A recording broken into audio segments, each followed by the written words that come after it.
Our last story is one that I prepared basically as a guide for archaeologists who are going to be coming to do some research at Chapman Falls. It's called The Infamous Dr. Abner Beebe and His Mills on Chapman Falls.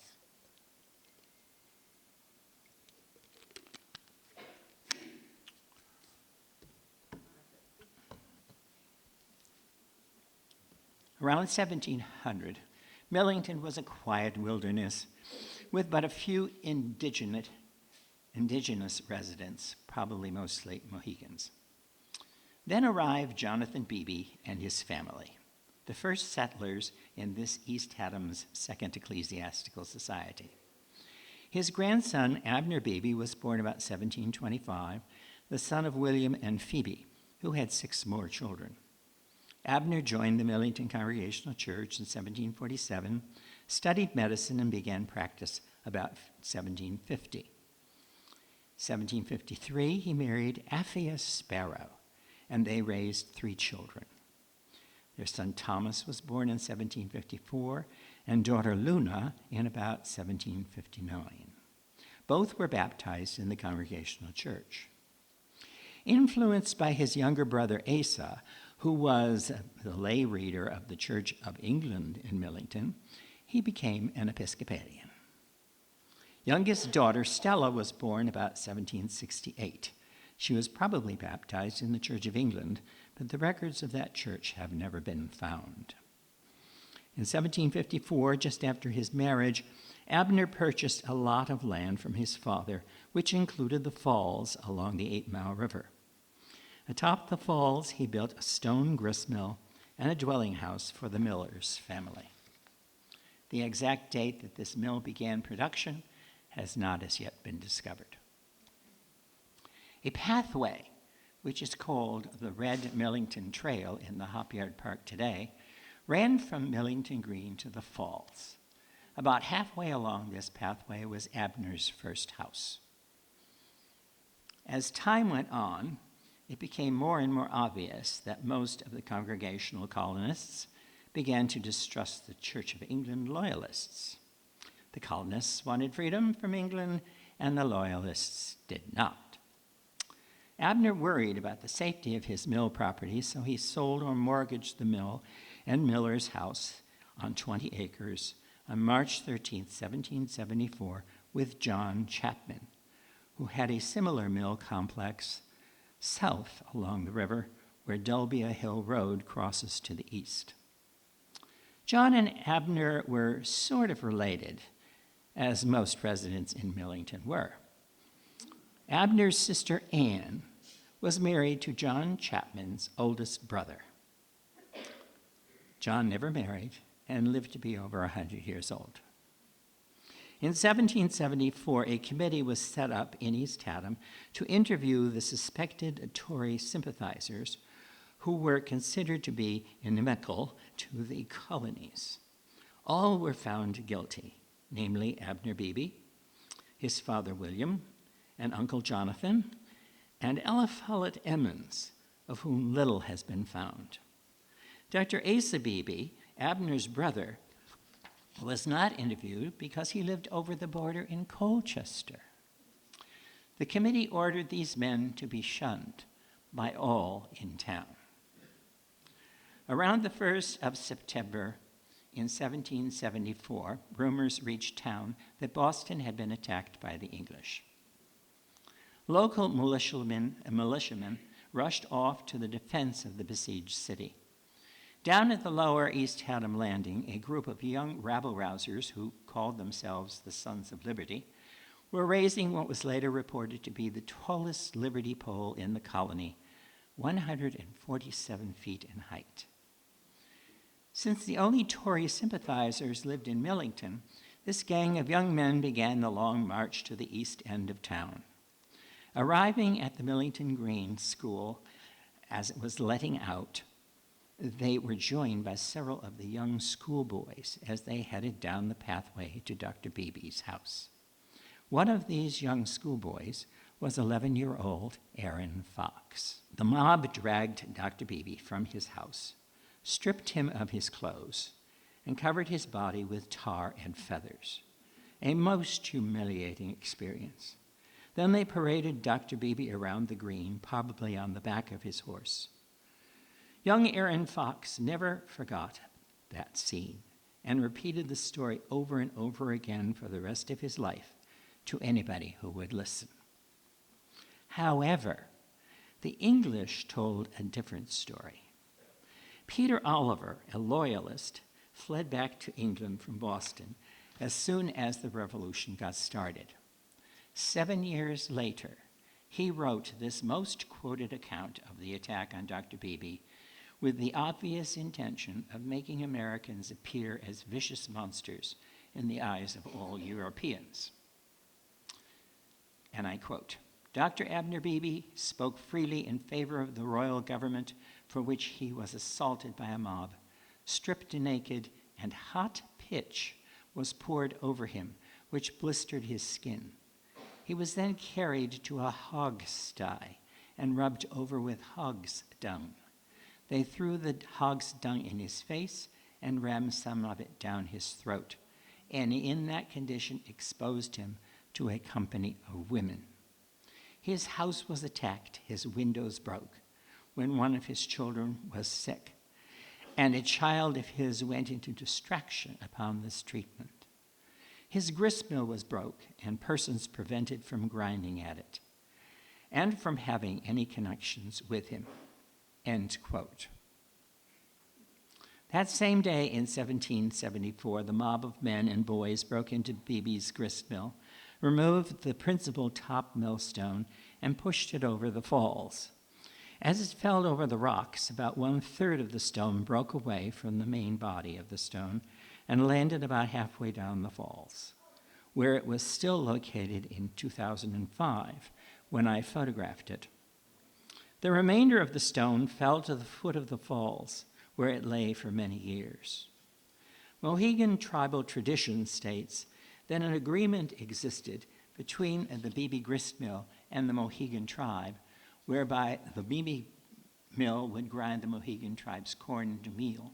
Apparently, the tribe became upset when the mill was shut down for a time until a new set of stones could be arranged for. It is assumed that the agreement continued after the millstones were replaced and the mill went back into production. Aaron Fox, the young witness in 1774, married and had children. One of his sons, Robert Ralston Fox, became a wealthy New York merchant, and at the end of his life, owned all of Fisher's Island.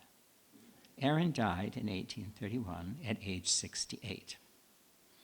The week of September 14, 1774, Abner complained to Justice of the Peace Joseph Spencer, who would later become one of George Washington's Council of Generals, about his humiliation.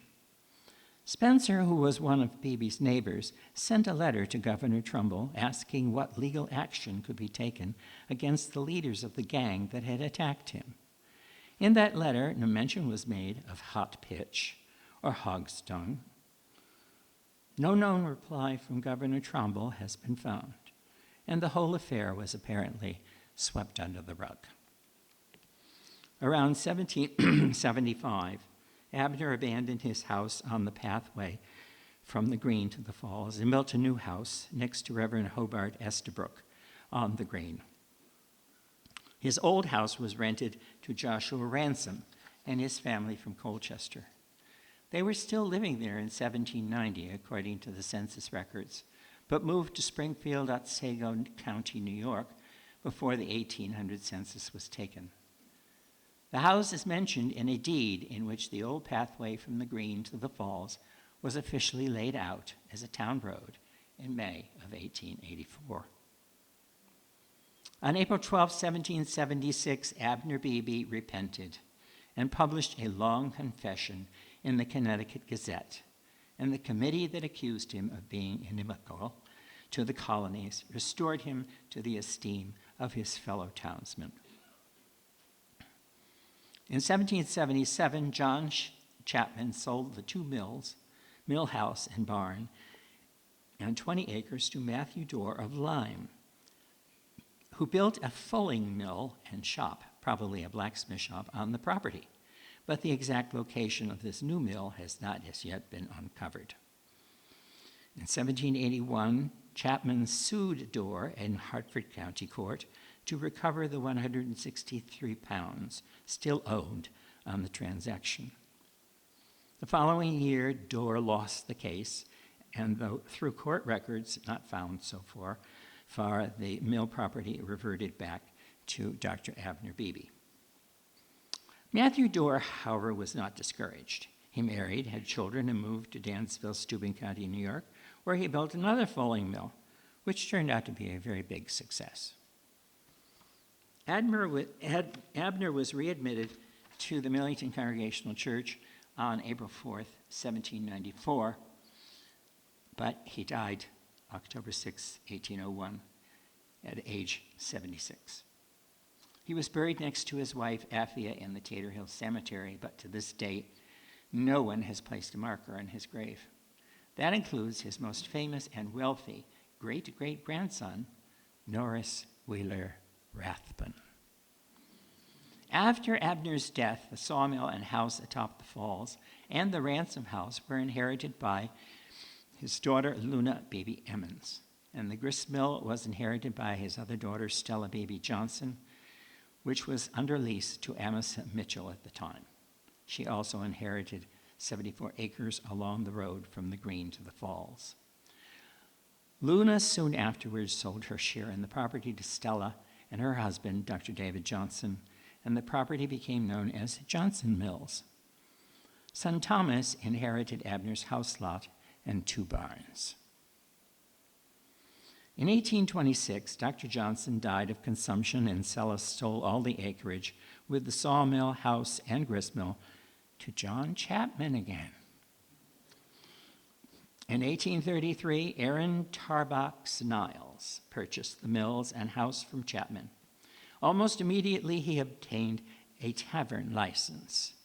The front room in the house was probably used for the tavern.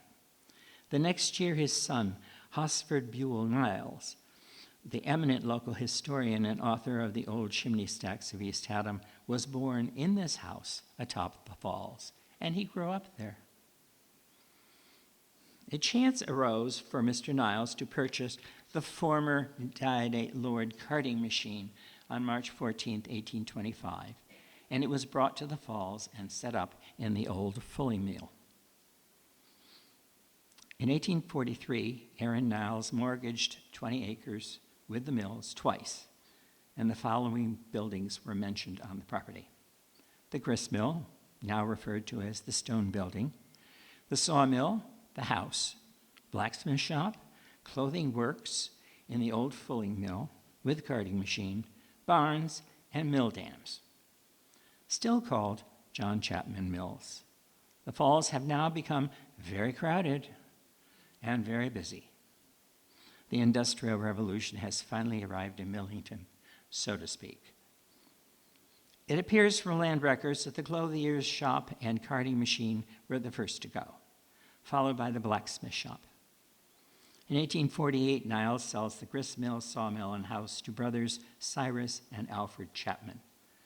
The main room of the house is no longer a tavern, as neither of the Chapman brothers had a license. Cyrus ran the sawmill, Alfred ran the grist mill. About 1850, according to historian Francis H. Parker, Cyrus added a mercantile store, which probably stood on the west side of the mill pond where the present park ranger's house now stands. In 1855, Alfred transfers his share in the property to his brother Cyrus, who continues both mills for another 4 years. He then discontinues the grist mill permanently. According to Francis Parker, the grist mill was taken down in 1874. It does not appear on the Beers Atlas map of East Haddam that was published that year. A small pile of stones is all that is left of the southeast corner of that mill. In 1881, in an article in the Connecticut Valley Advertiser on July 16th, the large piece of Beebe's broken millstone still lay at the foot or base of Chapman Falls. It has since disappeared, as no further mention has been made of it. In 1886, Cyrus closed the mercantile store and died 2 years later in 1888. His son John took over the sawmill and installed circular saws in 1891 to replace the old-fashioned up-and-down saws. In 1894, Edward Como, a French-Canadian, purchased the property as a summer getaway and investment. He worked in a furniture factory as a wood turner in Middletown. In that land sale deed, the property was called Chapman Falls for the very first time. During the time that Como owned the sawmill, it was run by Henry A. Willey. 2 years later, in June of 1896, the house atop the falls was destroyed by fire, and Mr. Como renovated the old Cyrus Chapman store for use as a cottage for his family. The 2 grist mill stones from the old stone mill were probably moved to the roadway that led to the cottage at about that time. With the advent of portable steam sawmills, Mr. Como gave up the sawmill in 1914, and according to Mr. Parker, the mill was taken down that same year. A photograph of the sawmill taken in the early 1900s is the only known photo of any of the many buildings that once stood atop Chapman Falls. There's a picture in one of these books. On October 28, 1919, Edward Como sold the Falls property along with other acreage he had purchased to the state of Connecticut for use as a state park. Only one major change was made when the Hopyard Road, running south from the falls, was moved slightly westward up the hill. The old Hopyard Road, which followed down alongside the river, can still be seen on aerial photos taken in the 1930s. Now, except for tourists, Chapman Falls has returned to the serenity that once was the land settled by Jonathan Beebe in the early 1700s. In 2005, I photographed the smaller piece of the old Beebe millstone where it lay in the middle of Chapman Falls and took its measurements.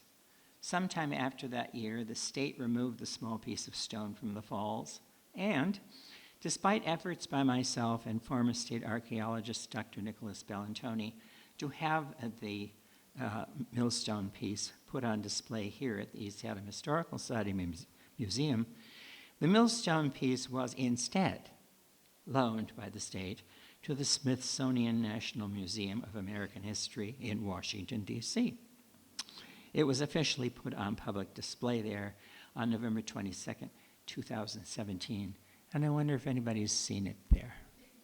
Yes. One person. Amazing. Oh, well. Think of how many people would have seen if it were here. Representatives from several groups got together, including the state of Connecticut DEEP, the town of East Haddam, Friends of Gillette Castle, the 8 Mile River Preservation Group, the Connecticut Historic Preservation Office, the East Haddam Historical Society, along with myself as town historian and former state archaeologist Nick Bellantoni. We met and agreed to apply for a grant for an archaeological survey of Chapman Falls property, which would include the mills and other building sites and indigenous sites below the falls. The application was granted, and we are presently waiting for requests for proposals from archaeologic firms to arrive so we can have the survey done, hopefully this spring. I have put together some books with pictures for Eve Durand and Eloisa Mather, and also pictures that I took in 2005 of the millstone. And they are available for you to look at. And once again, thank you all for coming, being such a great audience.